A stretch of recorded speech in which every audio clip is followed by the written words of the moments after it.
भी कितना पागल है। 90 দশকের বলিউডের সঞ্জয় দত্ত ও মাধুরী দীক্ষিতের কথিত প্রেম ছিল অন্যতম আলোচিত বিষয়। 1991 সালে মুক্তি পাওয়া সাজান ছবিতে তাদের দুর্দান্ত রসায়ন দর্শকের নজর কাড়ে। পর্দায় সেই ঘনিষ্ঠতাই একসময় বাস্তব জীবনেও তাদের সম্পর্ক নিয়ে জোরালো গুঞ্জনের জন্ম দেয়। যদিও সঞ্জয় ও মাধুরী কেউই কখনো প্রকাশ্যে প্রেমের সম্পর্কের কথা স্বীকার করেননি। 3 দশকের বেশি সময় পর সেই পুরনো গুঞ্জন নিয়ে মুখ খুলেছেন সাজানের পরিচালক লরেন্স ডিসুজা।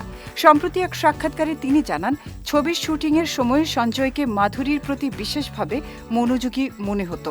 এমনকি মাধুরীর ক্লোজ আপ দৃশ্যের সময়ও সঞ্জয় গভীরভাবে তাকিয়ে থাকতেন বলে স্মৃতিচারণ করেন পরিচালক।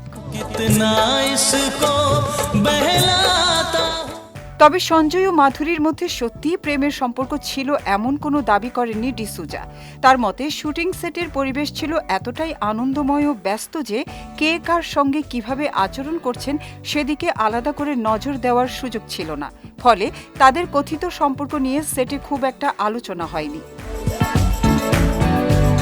সাজানে সঞ্জয় ও মাধুরীর পাশাপাশি অভিনয় করেন সালমান খান।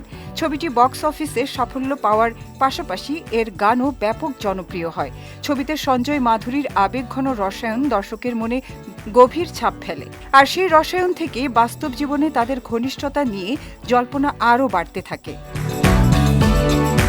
তবে 90-এর দশকের পত্রপত্রিকায় সঞ্জয় মাধুরীর সম্পর্ক নিয়ে নানা খবর প্রকাশিত হলেও নিশ্চিত প্রমাণ কখনো সামনে আসেনি। তাই লরেন্স ডিসুজার সাম্প্রতিক স্মৃতিচারণ নতুন কোনো তথ্যের চেয়ে পুরনো সেই প্রেমের গুঞ্জনকেই আবারও আলোচনায় এনেছে।